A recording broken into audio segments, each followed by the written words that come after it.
Thank you for those joining in. Be sure to drop your names and LinkedIn's in the chat and any other questions you have during the course of the presentation so we can kind of answer them.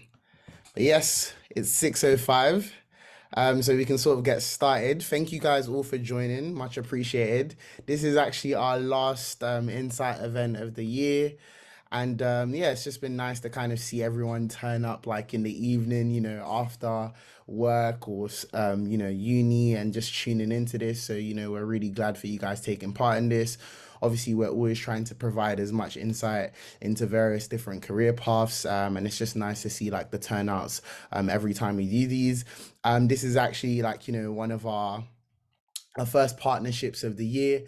And yeah, we're really pleased to kind of have Jumpstart on board to kind of like delve into various different career paths and startups. I think traditionally when you're in university, the career that's kind of preached to you is just like conventional, corporate careers. And when we kind of like connected with Jumpstart and they elaborated on what they do and how they provide access into startups for graduates of no experience, it seemed like a no-brainer to connect our community to it. So we're really, really excited to have Ellie today, who's going to be delving into the program that Jumpstart runs and how you guys can basically enroll onto the program in order to be potentially connected to a startup as well. So with that being said, I'll just hand it over to Ellie. And before that, as I mentioned, be sure to, drop your name, your LinkedIn in the chat, and any questions you have as well, just be sure to drop them in the chat over the course of the presentation. We'll be sure to answer them or at the end if time permits. But with that being said, I'll hand it over to Eddie. Great, thanks, Stephen. Yeah, so as Stephen mentioned, I am from Jumpstart. We run a graduate program for startups, and I'm going to be chatting with you a bit about startup graduate careers today, sort of what startups look like, what careers in startups look like, things like that. I feel like a good disclaimer at the start of this is when I was at university, startups were literally not on my radar at all. Didn't really know what a startup was, probably couldn't define it for you, had a lot of misconceptions about startups. And I now work for a startup that helps people get jobs in startups. So I feel like it's never too late to actually get interested in startup careers and find a career in startups. So quick overview of how the presentation will run. As I mentioned, I'm Ellie. I'm the access and marketing lead at Jumpstart. What that means is, well, at Jumpstart, we're a team of 8.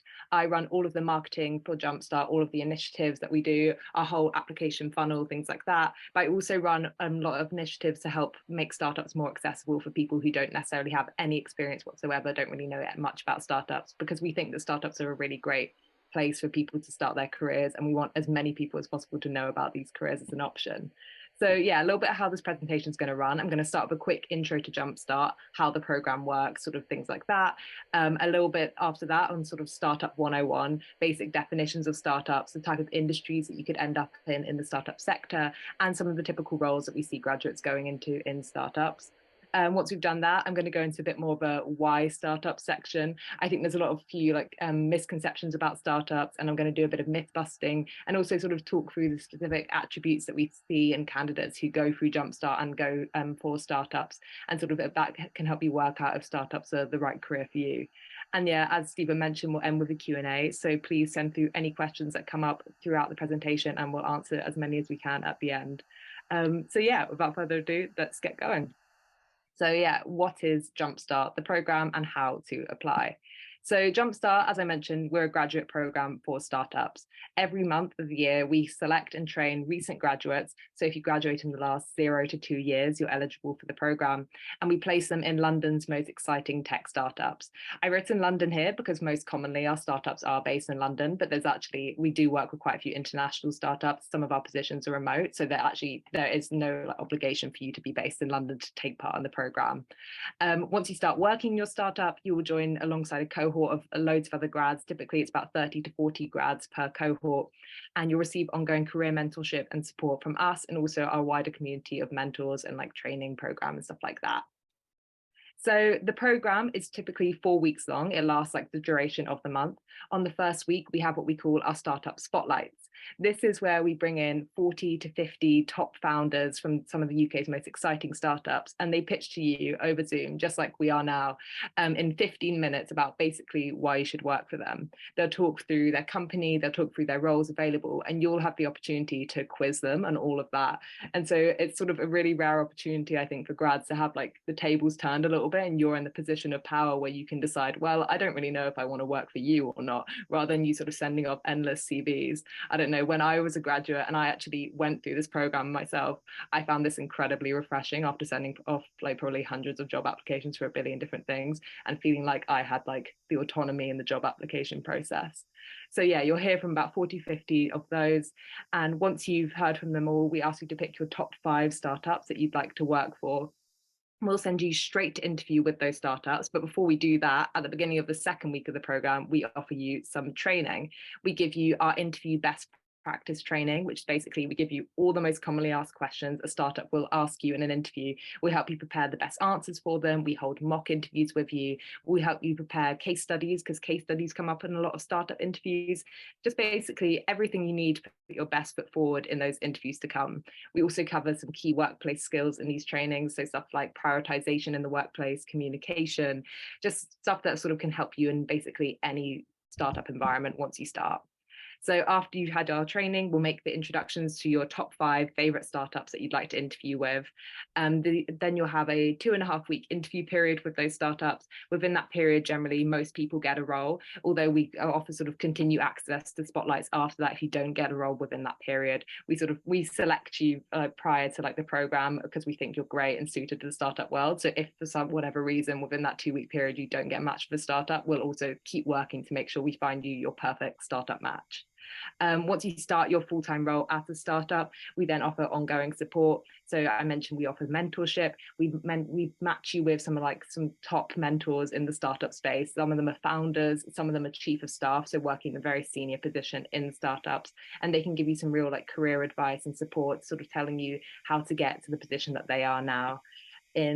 We also offer ongoing socials, so you can meet other people who've gone through the program, are now like part of the startup world, and also just like ongoing training from us ourselves, so sort of our top tips on how to like deal with managers, also just working in startups generally, some insight sessions. We ran one recently which is about sort of like how to become a founder, which was a really exciting session that got a lot of engagement. So yeah, lots of ongoing support from us. You don't just get dropped into your startup and then left. It's like a proper ongoing program. Nice. So we have a video here, which is a quick like sort of summary of how our Spotlight Week works. I think it's like quite a nice taste for what it's actually like seeing those startups speaking about them. So hopefully this video will work and hopefully the sound will work for it. But let's go. I think first thing to say is a massive congratulations. We've had about 2,000 people, which is a lot of people, apply for this cohort, and you all made it, which is amazing.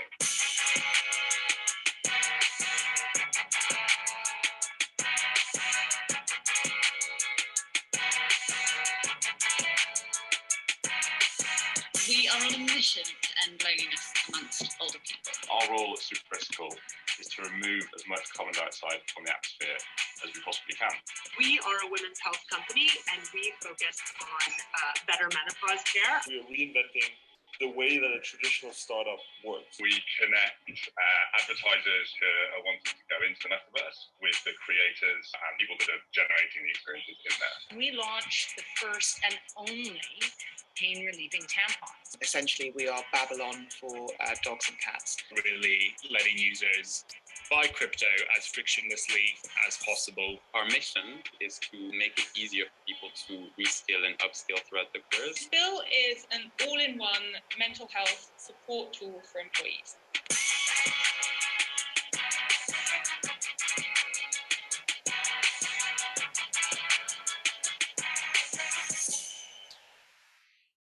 Yeah, so that's like a quick taster of what lots of our Spotlight Weeks look like. You'll notice at the end of that we said don't join a company, don't join a mission instead, and that's sort of a motto that we like live by Jumpstart, because we think that the mission behind startups is one thing that really separates us and the roles that we give people from like the corporate world. We find that sort of a lot of corporate jobs, and the reason people sort of look to startups instead of a corporate job, it's just like you can really get behind a mission and something that's really innovative and exciting, rather than just sort of working in a huge company where you're not feeling like you're making a big impact. So that was a quick introduction to startup, to Jumpstart and like the program and what's all about. I think now is probably a good time to like teach you a bit more about startups, because like I mentioned before, I had absolutely no clue what startups were before. So I think it's useful to run through some like basic definitions, how we define startups and the type of industries and roles that you could end up in.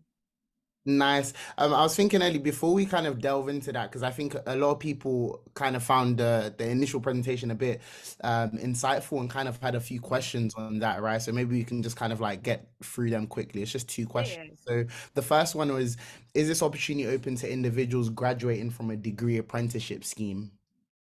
Yeah, so the opportunity is open to anyone who's like a recent graduate. We actually are sort of increasingly trying to work out, I guess, like how to cater towards apprenticeship like schemes and stuff like that.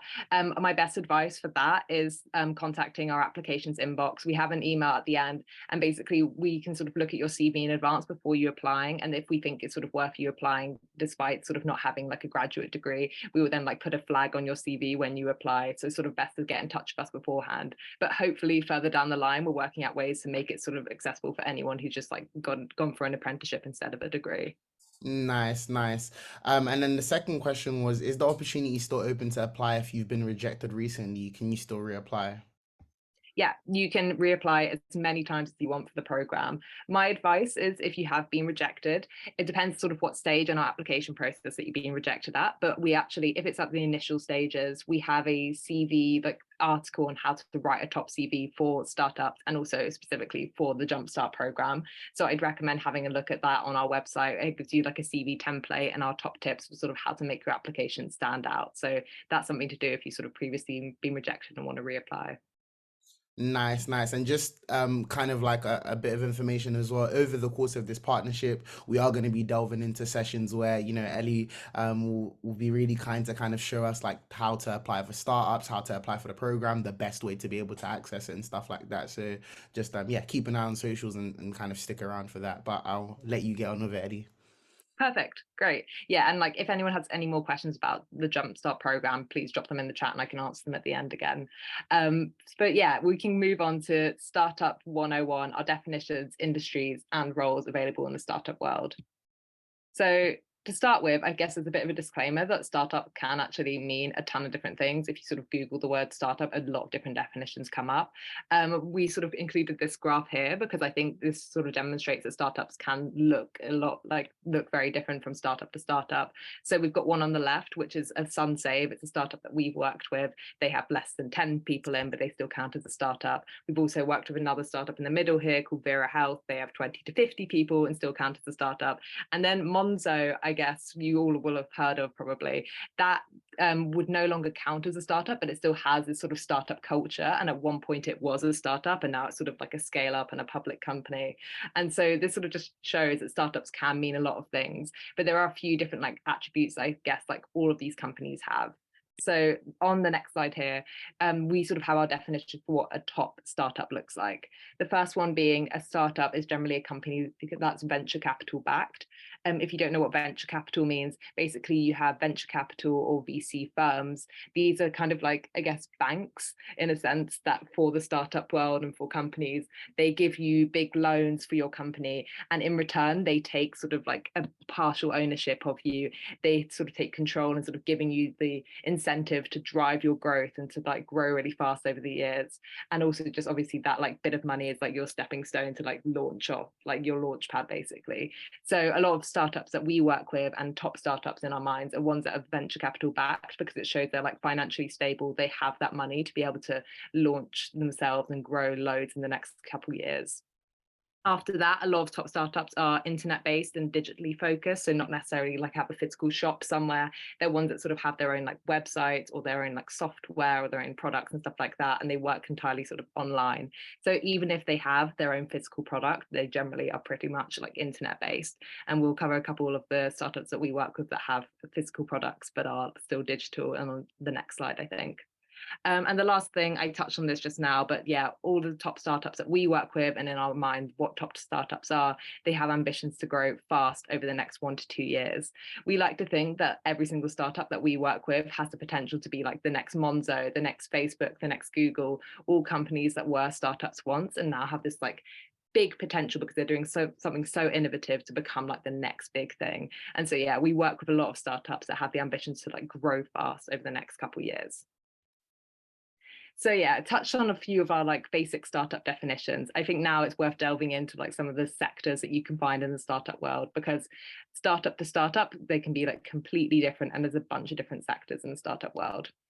So to start with, we work with a lot of fintech companies. It just means finance tech companies, so finance startups, basically. I've included Monzo again here because obviously that's like a finance startup, and well, previously was. Revolut is another that you might have seen some ads for. But then we've also worked with companies like WageStream, which I think is a really cool startup because it's a social impact fintech, basically. They work with frontline workers, so for example, like NHS workers, and they've created this app to help you streamline your wages. And so, for example, if you were a single mum who's working as a nurse at the NHS, you're able to use this app to get your wages earlier in the month to be able to afford things and not have to wait like till the end of the month to get your money, which is like, I think it's really cool. Capital on Tap is another startup we've worked with, and they're basically creating a credit card for small businesses to use, which is also like a really like innovative thing to be doing. We also work with a lot of social impact startups. These are some of my favorite ones. I just think what they're doing is like so cool, and you can like really see the impact that these startups are having. So Zero Gravity is one that some of you might have heard of if you're at university right now. They basically match students at university with people from like less privileged backgrounds to help them get into some top universities in the UK, and they're making such a massive impact right now. We've got a bunch of jump starters there, and they all seem to be having amazing time at the company as well. Beam is another one that we've worked with quite a few times. They are a charity for like solving homelessness in the UK, and they're doing some like really cool stuff. So yeah, lots of social impact startups we work with. Another one is like health tech and femtech. Femtech is just sort of the women-centered health tech, basically, and we work with lots of startups in this space. So Vera Health, for example, is one I mentioned earlier.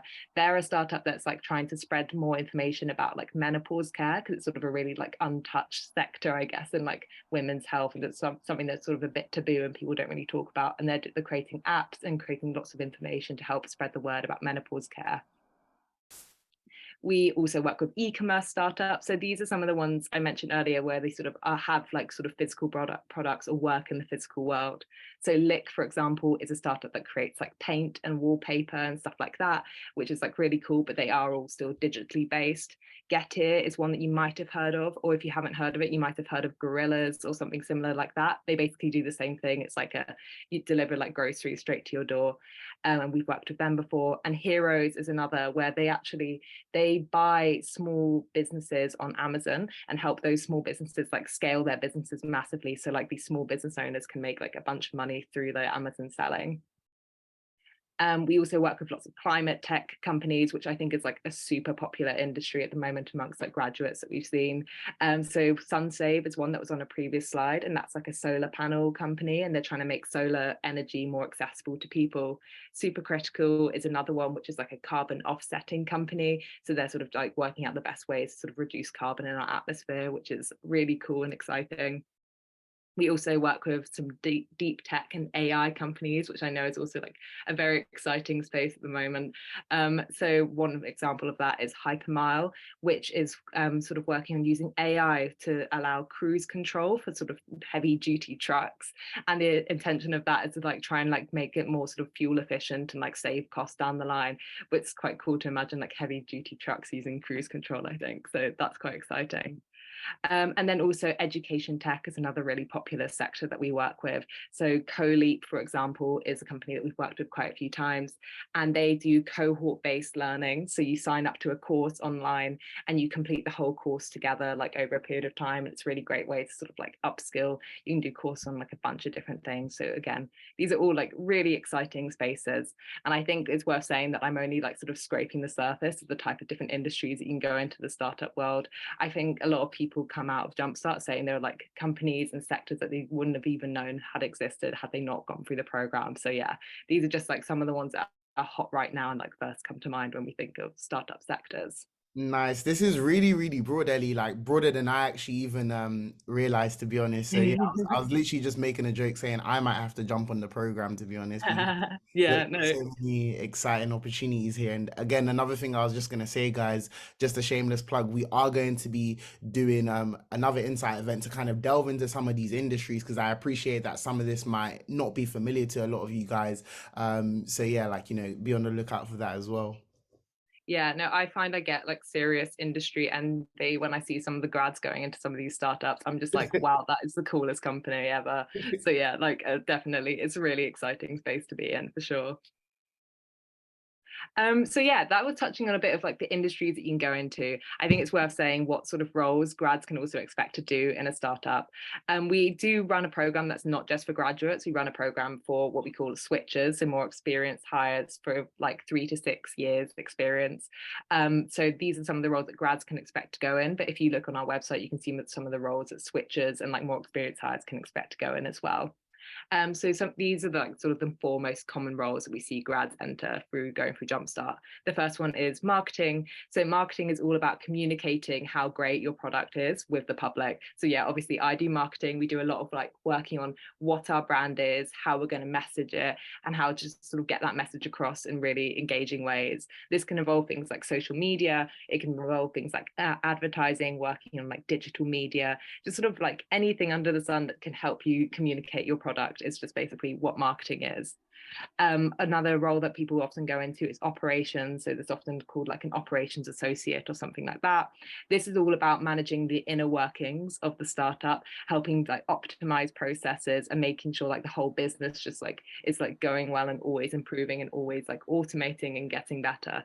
This can often be like managing very specific projects and like I guess sprints where you get set like a big task by your manager and you can sort of like try and like work on like how to improve that. But it's like involves a lot of ownership over some big parts of the business, which is quite exciting. Another common role that people go into is a data analyst role. So if you're more of like a quantitative type of person, this is sort of the role for you, I guess.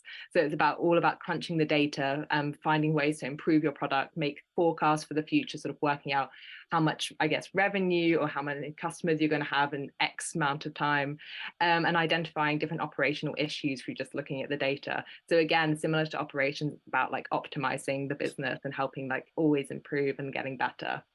And lastly, our most popular role actually that grads go into is the founder's associate role.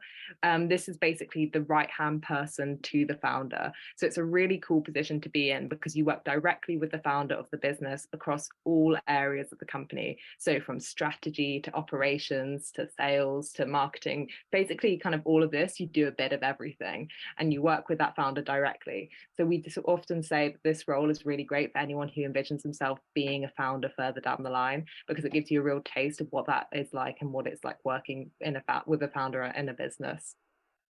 So yeah, those are some of the most common roles that we like grads go into, but there is actually more scope than that. On every program, we do have some stuff that falls outside of these 4 categories.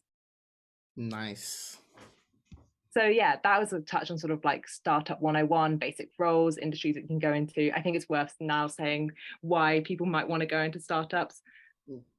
So we sort of have come up with, I guess, like our top attributes that we think people would enjoy startups if they have these attributes. I think that like you don't have to necessarily have everything on the screen to be able to be suited to a startup career, but it's worth having like a few of these things sort of being like, oh yeah, I relate to this thing, to be able to actually, I think, enjoy a career in startups. So the first thing is you will enjoy a startup career if you love having a varied workload.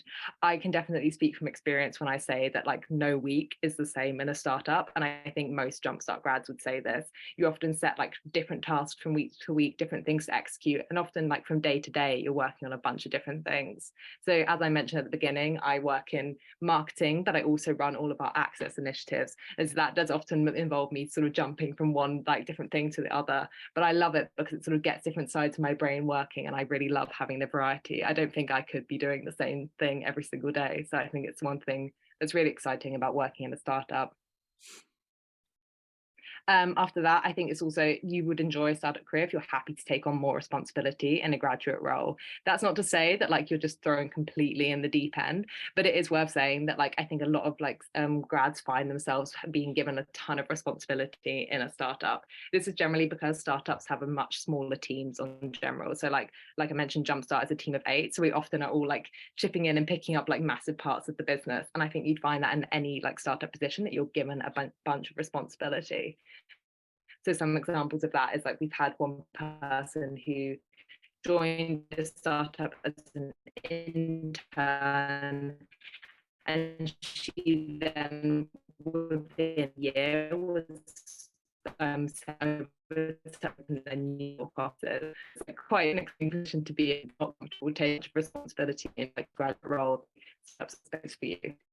Again, you mentioned was like that girl who like went and opened New York office. That was within less than a year, and she started as an intern at the company. So that sort of gives you an example of how great the progression is in the startup and how sort of quickly you can move in the startup world.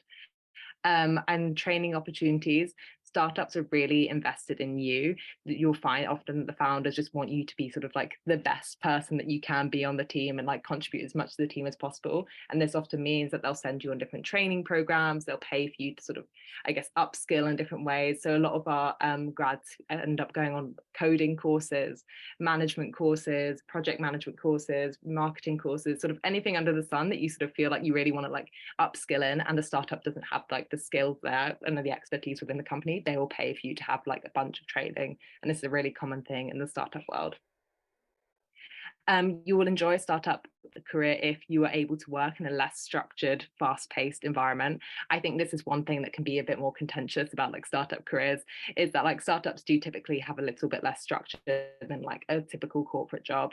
And this is just because like the teams are generally smaller, they're generally growing a lot quicker, and so that just means that everyone sort of has to chip in and help with different things change on a day-to-day basis, and it's sort of inevitable that things will go wrong as well. And so you sort of have to be like willing to, I guess, get stuck in and be used to kind of a little bit of chaos in a startup world. A lot of people who go through Jumpstart find that chaos exciting because it sort of gives you this opportunity to like prove yourself and like come up with solutions to problems and like really like help support business. But some people find the chaos a little bit intimidating. So I guess that's a bit of a disclaimer about startup careers. Also, if you want a graduate role with more flexibility, startups are a really great option for that. Loads of our startups offer remote positions, so we end up having grads who are working like all over the world whilst also working with their startup.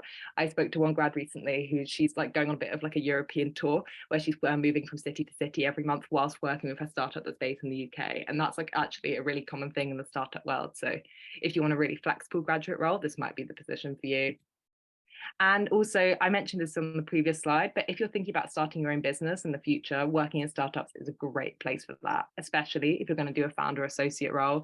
You get sort of, there's no really better experience of what it's like to actually be a founder and own your own business than working in a position like that where you work directly with a founder.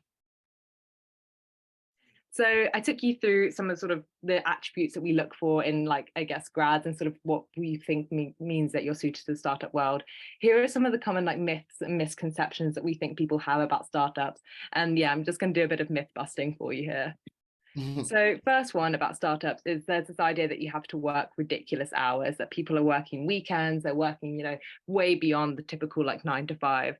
And this generally isn't true. Startups, like I mentioned on the previous slide, tend to actually be a lot more flexible than other sectors. They care a lot more about people meeting targets, and they're very like target oriented, I guess. So if you get all your work done within like the first few hours of the day, there's no real reason why you have to like work the rest of it. You also never have to work weekends. That is completely for the founders to do, and founders very much appreciate that grads are grads and they want to have like their, you know, their work-life balance. And so yeah, it's really rare that you'll have to be working ridiculous hours in the startup world. Beyond that, I think startups are often seen as an undiverse sector, and historically I think this has like this probably has been true. I know there's definitely was always stereotype in my mind that started full of just like the Elon Musk world, you know, like rich white men who start all their like companies at their own like breakfast tables and stuff like that. But increasingly, this like is not the case. And the beauty of startups is that they're in their really early stages, unlike big corporate companies, where diversity can be easily incorporated into their structure. You know, those first couple hires are actually means that they're often like way more diverse proportionally than like any other corporates. And at Jumpstart, like I mentioned, we're trying to make startup careers more accessible. And so we're on a mission to change this as well. Startups are often also seen as high risk companies, and your startup is not going to go bust 6 months down the line. Like we mentioned on one of our like first slides, startups, a top startup we view as one that's like VC backed and financially stable. And we only pick startups that we think have the funding to be able to like last and like withstand, you know, the test of time. We also always pick startups that we think have the potential to be big. So your startup is not going to go bust 6 months down the line. And also, if anything ever went wrong, Jumpstart is always there to sort of like support you and be like your cushion if anything ever like goes wrong with your startup, although it's like very unlikely to happen. This is often this idea that you have to be techie to work in tech, and that's not true. There are a ton of different roles that you can do in a tech startup that don't require strong technical skills.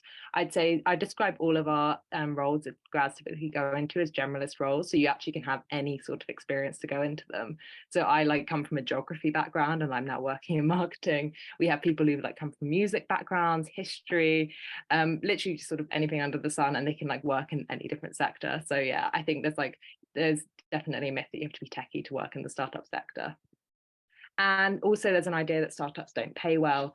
Average starting salaries for all of our startups is like 30 to 40K for grads, plus equity. Equity, if you don't know what that means, is like you get like partial ownership of the business after a certain period of time. So that means if the startup ever goes public or they ever sell, you actually get like a big payout of like, because you own part of the business, which is like really cool and something that grads get very excited about because you don't get that really in any other sector. Also, if you are a more experienced hire, you can end up getting up to like 80K in salaries as well. Like I said, progression is really quick in the startup world, so salaries kind of like escalate quite quickly as well. So now we've taken you through sort of like why startups might be, might be suited to you. It's probably worth saying like what you can be doing now to help prepare for your Jumpstart application or startup applications more generally. Nice. I was thinking, Ellie, before we kind of get into that, maybe we can kind of field a bit more questions again as well, as they're Yeah. coming, because I appreciate that they might really build up at the end and we won't get a chance to answer them. But Yeah. so the first one is also we're pretty much going to cover this in terms of just what kind of experience and qualities are you looking for. So I'll kind of leave that out. Someone asked which months have the most competitive cohorts. I know you said that there's usually an average of like 40 per cohort, but you know, are there any periods where you've seen that there's an influx of numbers?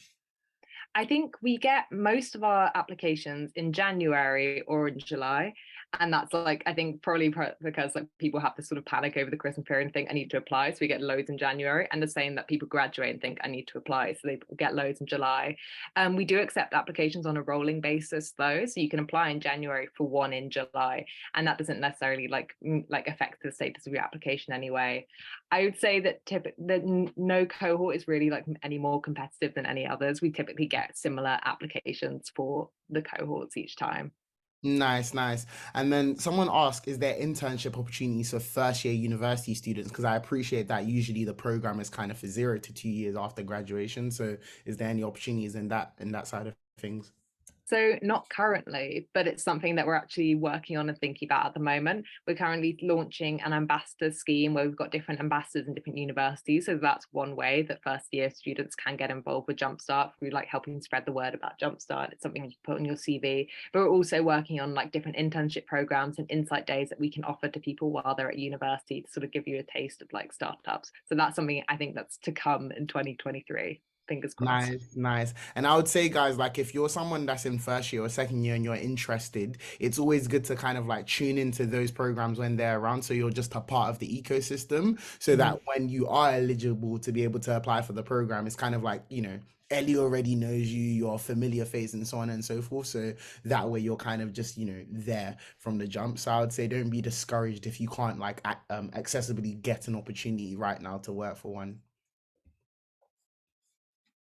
But cool, that was all the questions. I'll leave you to get on with it now. Brilliant. Yeah, so we will now touch on what startups typically look for in graduates. So we'd say these are like the three most common attributes that we look for in our grads and what our startups also look for. The first one being a proactive mentality. This is just like if you're the sort of person who's able to run with a task and own it without little guidance, that you're able to like come up with ideas and sort of see a problem before it is a problem in a sense. So we call it sort of proactive people rather than passive and reactive. You don't wait for the problem to happen. You sort of foresee issues and you try and like solve them and you try and take tasks and own them basically. A second attribute that we think startups really love is structured thinking. So are you able to look at a really complex problem, break it down, work out what the solution is, apply, sort of a bit of analysis, a bit of like thought to it, deep thought, to be able to come up with like a really like clever solution that solves the proper problem in the business. And lastly, someone who's hardworking or willing to get your hands dirty. We love like people who are like we wrote here, run through a brick wall. We don't actually need you to run through a brick wall, but basically people who are wanting to do absolutely anything to see a task through to completion, even if it's unglamorous. I think in every single job there are unglamorous parts of it, and we sort of want people who like can, I guess, revel in those unglamorous parts because they see like it's like what it's working towards the mission, and they know that like the payoff is going to be amazing. So yeah, proactive people with structured thinking, and people who are hardworking are some of the top attributes that we look for. So then how can you develop those skills? There are a couple like of our top tips here. The first one being practice your quantitative skills now. I'd say that like you don't have to be techie, like we said, to work in tech, but a bit of Excel knowledge is never hurts in a startup because there's nearly always going to be a point where you need to like open a little spreadsheet and like put something down in it. So we'd recommend just practicing those skills. You can find 1,000,000,001 YouTube tutorials about this. Often your unis give you like courses on Excel and stuff like that as well. So we just recommend sort of like getting to grips with like the basics to help you sort of develop those skills a bit better. Beyond that, just be proactive. We'd recommend getting involved in extracurriculars, volunteering, starting your own side hustles. Some common examples that we see are people who become presidents of their own societies at university. They start a new society or start their own initiative. They get involved with some student volunteering, or they start their own small business on the side. I don't know, like people who like make crafts and they sell them, or they start their own like really successful Depop shop, or you like have your own YouTube channel that gets like X amount of views every single time. This is the sort of stuff that you wouldn't typically think that is like actually important to put on your CV, but it's the stuff that startups love more than like work experience or anything like that, because it shows that you are this proactive person and you're able to like come up with ideas and like run with them and see them through. And so yeah, it's a really cool thing to put on your CV. We definitely recommend including that. And also we have a bunch of examples of sort of proactivity stuff that you can be including on your CV on our website if you look at our CV blog, so worth checking out for that. Also, if you can just show you're hardworking, that's a really great way to like develop your skills further. So one thing that we commonly see, and one thing that startups really love, is people who just like show they're hardworking in their studies or in their part-time work that you do while studying. So if you just, I don't know, did really brilliantly in your degree, that's one way to show to startups that you're like really hardworking. Another one is if you were working in a hospitality job whilst doing your degree, or you're doing tutoring whilst in your degree, or like something alongside your degree that just shows that like you always go above and beyond and you're able to like work really hard, is something that startups love as well. And lastly, we just would recommend keeping up to date on the latest books, newsletters, articles, podcasts in the startup world, to just like really get to know the startup world and know the world that you're like trying to get yourself into. So these are a couple of the ones that we'd recommend checking out. So The Hustle is a newsletter which just sort of gives you like up-to-date startup news on latest like investments and just sort of the trends in the startup world. My First Million is a podcast which can take you through some different stories on like how people become like successful business people and successful founders. So it's quite a cool one to listen to if you're considering starting your own business one day. And Sifted is a great one for like latest news on startup trends and stuff like that. Again, sort of latest investments, but it's sort of like across the world. They give you information on like how startups are doing and what's going on in the sector. So yeah, these are just like a couple different ones, but also feel free to do your own research and find like the media that suits you best if you want to like get interested in the startup world.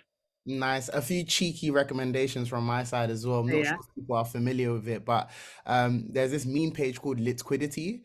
And he has a newsletter called The Exec Sum, and there's like a VC section on there that's pretty good as well. And it's kind of relatable through memes and stuff, and kind of declutters like the startup jargon in that way.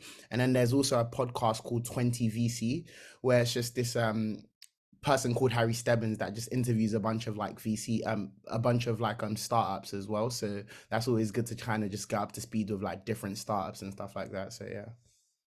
Great recommendations. Yeah, so that's actually the end of the presentation. So I'm happy to open the floor to you if anyone has any more questions at all about Jumpstart, startup careers, any like thing I'd recommend you do now, just anything at all. Happy to open the floor to questions.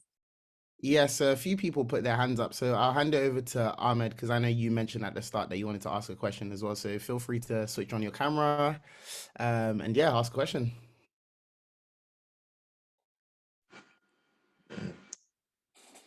Hi, hello. Can you Hi. see me? Mm-hmm. Yeah, okay. Early on, I had the question I was trying to ask Eddie, which was like whether or not like I can reapply again, because I recently applied and I got rejected, and I just wanted to reapply again because I just graduated right now from University of Birmingham studying accounting and finance, and I wanted to like apply for this role as like in the startup businesses and go into it. And I remember Ellie sent me like an outreach email through LinkedIn and telling me about the program and to apply within July. And at the time I was currently busy and I wasn't able to apply, but I'm more than ready to apply right now and getting put my foot into the startup. Yeah, brilliant. Like I mentioned earlier, you're always welcome to reapply for the program. There's like always a bunch of different reasons why like people get rejected, and it's not always like a reflection on like how good a candidate you are for the startup world. I'd recommend like Stephen mentioned, we're going to be running a ton of like different sessions in January about sort of what you can do to prepare for your startup application. So I'd recommend attending some of those. But if you sort of want to apply sooner than that, I'd recommend checking out like our blog post with our top tips on like how to apply for startups, and so work on like how to improve your CV and make it stand out, because those are things that will sort of ensure that your application is successful the second or third time around when you reapply. Nice. And Andy, just for like informational purposes, when is the next cohort running? So our next cohort starts in January. The deadline for the applications, I believe, is the 13th of January. But then after that, we're running another one in February, another one in March, and basically like ongoing throughout the year. You can also apply like now for one like further down the line if you'd prefer. But yeah, next one's in January. Okay, then perfect. So we'll be sure to kind of circulate like a link round for people to kind of apply for next month's cohort. But rest assured, we're going to be running more insight events to kind of like provide as much information as possible. So if you don't get it in January, hopefully you can get in the February cohort as well, guys. Someone asked what other cities in the UK are available, just in terms of like, some of the geographical reach of startups that you've worked with. So typically, just because of the nature of the startup world, most startups are based in London in the UK, but we have worked with some that are based like elsewhere. So we've worked with a couple that are based in Manchester, a couple based in Leeds, in York as well, I believe, and some based in Scotland as well, and also some based outside of the UK. Like they have like far like widespread teams like across like America, some I think based in South Africa as well, but like really wide range, but typically vast majority are in London. I'd say that if you didn't want to move to London for a startup like job, it's worth like we do have a high percentage of ones that offer remote positions, and those are probably likely the ones that you'd be looking at versus ones that are based in Manchester, because generally there's only like maybe one per cohort that are based outside of London. Noted. Thank you for that. I believe Samuel, you had a question as well. You put up your hand, so feel free to unmute yourself and ask away.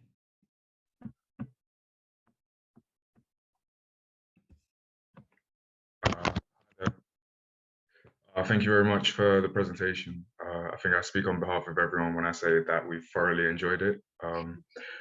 I just had two cheeky questions, actually. One was regarding the founder associate role, because I've been curious why a lot of startups would trust new grads in quite high up positions to myself. So I was just wondering, what is it that a new grad has to show to it'd be the right hand man for a founder? Really interesting question. I'd say I think founders want someone who really understands their business, understands what it's about, understands the mission, someone that they feel can like really represent the company well. So I think it's about like understanding it, but also like a great match like in terms of their like company culture and things like that, and want someone who can like talk about the company like really well and sort of represent them really well are like top things that they look for in a founder associate. Also just like a good well-rounder. I'd say like startups most typically founders, they want founder associates, because when you first start a business, the founder is like doing absolutely every single thing in the business, and a founder associate kind of just gives them the room to breathe and like be like the like do the higher level strategy and things like that. So the founder associate just generally picks up all the things that they were doing before that they can't do anymore, because they actually need to do like, you know, more strategic thinking and like grow bigger as the company gets bigger. So yeah, it's sort of like someone who like they feel able to pick up all the different bits that they were doing before. Oh, okay, sweet. And my second question was just to ask if how much room for choice is there when it comes to these roles when applying? Yeah, so like I mentioned, you generally have about 40 to 50 founders that pitch to the cohorts. They generally pitch more than one role per like company as well. So a lot of them pitch founder associate roles, a lot of them pitch marketing roles as well, like sort of 2 in 1, for example. And then you can apply for up to 5 of those we'd recommend. You can actually apply for more than that if you want to, if you feel like you're able to like juggle that many interviews as well. But we do recommend applying for 5, because it's sort of typically that's like the most of like graduates can manage in terms of interviewing. But yeah, there is like generally a lot of choice. I think there's more roles than graduates, so you'll find that like there is at least like one role that you find suited to you. Right. Okay. Thank you very much. No problem. No worries. Charlotte asked, do you have any opportunities for young professionals switching from public sector jobs such as teaching who don't fit either of your current streams? Interesting. So generally we find that most people can fit one of the 2 streams, and so I know we say 0 to 2 years, or we say like 3+ years for the other one, though we would recommend just like reaching out to us, and we would advise you as to like which stream you're probably like best suited to. We often find that we do have a few people who come onto the graduate program who have like a little bit more experience and look, but maybe aren't quite suited to the switcher program, and generally they end up just getting slightly sort of more experience like hires through through startups, and slightly like higher salaries as well.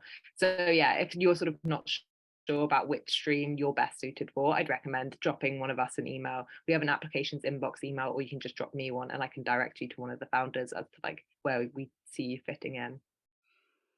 Nice, thank you for that. I'll just literally pop like the contact form in the chat, so if you have any further questions just on what application to kind of make, you can kind of drop an email there.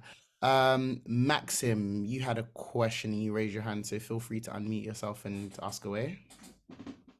Hey, can you hear me okay? Yeah, all good. Great. Yeah, so I've been interested in startups, but my plan, like once I graduated, was maybe to do like a grad scheme and like gain the experience so I could actually offer something of value to a company or startup.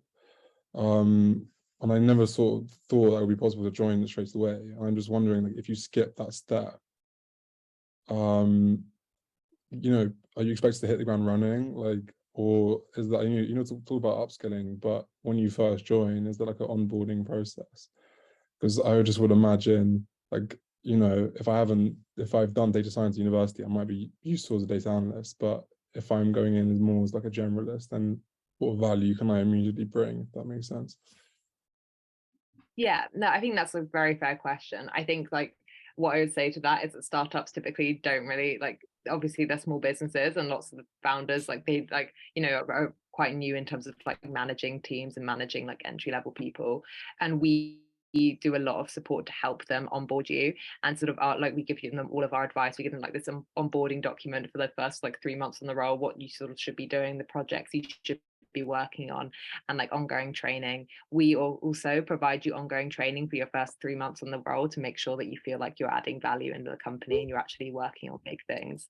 I think the spotlights as well give you a really good taste of the sort of projects that you'll be working on, and you would be actually surprised, I think, by like how much value the startups are happy for you to like add to the company and willing to. They actually, a lot of the time, they want graduates on the team because they see that you're having this sort of like young, fresh perspective on things and being able to challenge the business as usual, I guess, in the company and be able to like help them grow.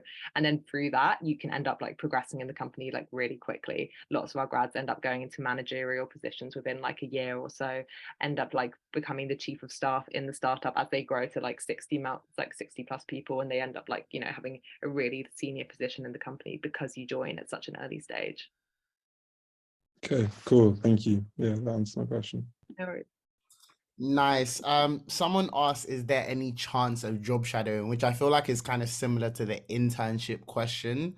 I'm gonna go out on a limb and say not at the moment. Ellie, correct me if I'm wrong. Yeah, correct. Hopefully something we can do further down the line, but not at the moment, unfortunately. No problem. Someone asked, can you apply even if you've already graduated? But we've kind of covered that. Obviously, if you're unsure of whether you fit the criteria, be sure to kind of drop the team a note on, you know, what's best to apply for, and then go from there. Can you apply at any time? Yes. Applications are done on a rolling basis. Someone asked, when will you be interviewing for the January cohort, given the application deadline is 11th of January, right? So when will you be doing interviews for that? So we do interviews ongoing for the cohorts. We have like interviews are running sort of throughout the week at any possible time. And so if you the deadline, like I mentioned, was like the 11th of January or something, like around that week. And basically that will be quite a tight turnaround before the next cohort starts. So you can expect, if you apply very close to the deadline, that you do your interview that week if you're successful, like in your application. But otherwise, if you apply now, you can expect to do your interview within the next couple of weeks. And then we'll let you, our turnarounds are really quick, and we can let you know as soon as possible whether you're successful in the cohort. Nice, nice. Someone asked about if there's a comprehensive list of startups you work with, and I was just thinking a suggestion to that. If you could go back to the previous slide with all the different companies you kind of showed, and then yeah, you can kind of take a screenshot of that, as these are some of the companies that Jumpstart have worked with, so that kind of covers that. Yeah, and also on our website, we have quite a few examples of like the startups that we work with. You can see a few case studies of different grads who have worked in different startups. And also, I think on our homepage, if you just scroll down, you can see a bunch of different bubbles of different startups that we've worked with, and you can click on their websites. Our startups typically change from cohort to cohort, and we're always adding new ones. So I guess like our repertoire of companies that we work with. And so this is, I guess, like you can take it more as like a taste of the type of companies that we work with. You can expect some of these to come up again and again, but generally it does change quite a lot cohort to cohort. Nice. A few other questions here.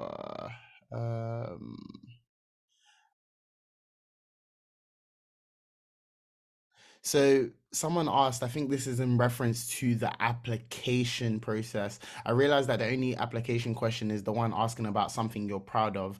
What are you looking for from an answer to this? What advice do you have for the best set for selling ourselves in the best way possible within this word count? Really good question. So in case no one else knows what they're referring to in that question, basically when you apply for Jumpstart, we ask you to submit a CV. And then once you've submitted a CV, we ask one question, which is basically what you are most proud of outside of your studies. This question, the point of it is to sort of show how proactive you are. We like we mentioned, proactivity is one thing that startups really look for. So we ask this question to see what you've done that is proactive. I think the key to a good question here is give examples of how exactly you have made an impact, and it has to be like, I guess, a substantial impact on someone or something. So it could be, for example, you started your own business and tell us like how much money you made from your business, or how many things you sold, or like how quickly you grew your business in like, you know, the first like year or something like that. And when I say business, it doesn't have to be like a massive one. Like I mentioned earlier, it could be like a Depop shop, or it can be like reselling trainers, which we've actually had quite a few grads in the program who've like made a bunch of money through reselling trainers, and things like that. I think, yeah, just, or if you've done volunteering, you can talk about like how much like impact you had on other people. Did you like train other volunteers, or did you like sort of speak to like X amount of people in your work? I think it's about like giving numbers and giving evidence of that you've had an impact and that you've done something substantial outside of your studies is basically the point of that question. Nice. So guys, like the way I would kind of think about it is, again, if you kind of flip it into the typical corporate roles you're applying for and some of the competency-based questions you'd ask you, it's pretty much the same thing, just in terms of how you'd sell yourself as well. It's no different, just that this has startups attached to it, you know, but you're still trying to sell yourself in the same way, because at the end of the day, the ultimate outcome is to try and get a full-time role out of it, right? So just, you know, don't overcomplicate it in any way. But as I said, there are going to be more insight sessions which delve into a bit more detail on how to approach the application process, you know, and stuff like that. So rest assured, you'll be fully equipped to put in the best application possible to increase your chances of securing a spot on the program. Someone asked, what about non-graduates that only have 1 to 2 years experience but have courses to support? I don't know if I've read that right, but basically not apprentices, but people that, you know, may have not like gone through a form of higher education and have like 1 to 2 years experience, and then maybe some courses as well. Is this program kind of open to them, or? I'd say, sort of as I said earlier, if you don't really feel like you fit in a particular stream, I'd recommend just reaching out to one of us on the team, so the applications inbox, or myself, or one of the founders. In fact, you can find all of our details like through the website. Yeah, I think it's one of those things, it's like a case by case basis when you don't fit into the typical like requirements that we have on the program. That's not to say that you're not like welcome onto it, but we sort of have to like review on a case by case basis, as we currently don't have a program that caters to non-graduates, though I think it's something that we're looking at in the future. And I would say, guys, like, you know, really be encouraged to kind of, you know, ask these questions, because if there is a lot of demand for it, I guess that would incentivize the Jumpstart team to be like, okay, you know, there's actually demand for it. We're receiving a lot of requests for this. Let's make a program dedicated to that as well. So don't be deterred if you don't meet some of the eligibility criteria. Just be sure to kind of ask, right? Someone asked, do some startups offer visa sponsorships? So yes, I'd say not the majority, but some do. We just would like, if you're eligible for the post-study visa, like you can apply for the program, and that's like completely fine. And then we give information when we give you like the spotlight week. We give you this whole database of information on every single startup that's pitching, and part of one of the columns there is whether they offer visa sponsorship. But it's like generally in the minority of startups pitching, but there are always a couple that do. Noted. Okay, there's still a few more questions. Sorry, we're just trying to get through as much as possible. When applying, do you apply to the roles you stated and then you're placed with startups, or do you apply to startups and roles within those startups? So I think, yeah, that question seems a bit complicated, but maybe if you can kind of give a bit of an explanation on how the application kind of goes from applying to the program to being placed in a startup. What does that journey look like? Yeah, sure. So yeah, like I mentioned earlier, to apply to Jumpstart, you have to submit your CV and answer that one question about like your proactivity. We'll then get back to you if we like the look of your CV and invite you to an interview with one of the Jumpstart team. If you pass your interview, you're then accepted onto the program, by which you then start the 4-week process of the program, where we bring in all the startups, they pitch to you. You then pick your favorite startups that you want to interview with. Typically that's a top 5. We'll then make all the introductions for you. So when you pick your startup, you pick the favorite company and you pick the role that you want to interview for, because in their pitches they will have clarified all the different like roles and stuff like that and what they look like. We'll make all the introductions for you, so you can go straight to interview with those companies, and we give you the training to make sure you can sort of be successful in those interviews, and we check in with you regularly to check everything's going to plan. You can always like switch your choices around, and you can choose backup ones if you sort of change your mind halfway through and things like that. But yeah, generally that's like how it works. We make the introductions and we monitor the whole interview period and process for that. Nice. No, thank you for that. And guys, sometimes, like, you know, when we're kind of like advertising joining the program on Beyond Education's platform or Jumpstart as well, they're usually in the form of like a role, but it's just going to be a default to apply for the program anyways. So just to kind of like note that as well, because I think a lot of people might see the role and be like, oh, that's not the role I want, so I'm not going to apply. But applying to that role is still going to like, you're going to have to go through the program anyway. So just have that in mind. You're just going to field a couple more questions because we are on the hour, guys. Is it possible to be sent these slides after the meeting? So I'm not sure if that is the case, but we are going to be sharing this a recording of this webinar on our website as well, so you can kind of review in that respect. But I think the slides are proprietary; they're not our slides, so I'm not sure if. Yeah, we're happy to share the slides. We can share the Okay, slides with you. yeah, happy days, happy days. Okay, then perfect. When we share that on our website, we'll attach a link for people to download the slides as well. So that's a bonus. And then a final question. I'm currently doing a master's that has a graduation towards the end of the year. Would it be better to wait till post or closer to graduation before applying? And I'm presuming your graduation is next year in that case, but yeah. So I would say, like we mentioned earlier, you can apply at any point for any cohort. So we accept them on a rolling basis. I think just because a lot of things change in a year, it's probably it's worth waiting a bit longer because your CV will change and you might have like more relevant skills and you just might add to it. You might do a different extracurricular. So I would recommend applying slightly closer to your graduation like period rather than like applying now. Nice, nice. And yeah, that kind of brings us swiftly to the end of the questions. But no, thank you so much, Eddie, for joining us today and giving us insight into what the program looks like and how we can kind of apply and stuff. As I mentioned, we'll be sure to share these slides and the video of this recording after. And, keep your eyes peeled on our socials for more insight events with Jumpstart and how to just, increase your chances of getting on the program and kickstarting your startup career as well. And yeah, you can screenshot these details as well. So you can kind of like follow Jumpstart on socials, reach out if you have any questions and so on and so forth. But yeah. Yeah, perfect. So I can leave this up on the screen in case people want to like check out our website. There's my email if anyone wants to send me any questions afterwards, and also our general queries inbox. But you can also reach out to any of our founders as well, and they are always happy to answer questions. And you can find their emails, I think, through the website. So yeah, really great speaking with everyone today. Really great questions. Glad to hear everyone was so engaged in it. And yeah, always love speaking about startup careers. So never worry about reaching out and asking me a question. I'm always happy to answer it. Nice, nice. No, likewise, Eddie. And yeah, look forward to many more insight events as well.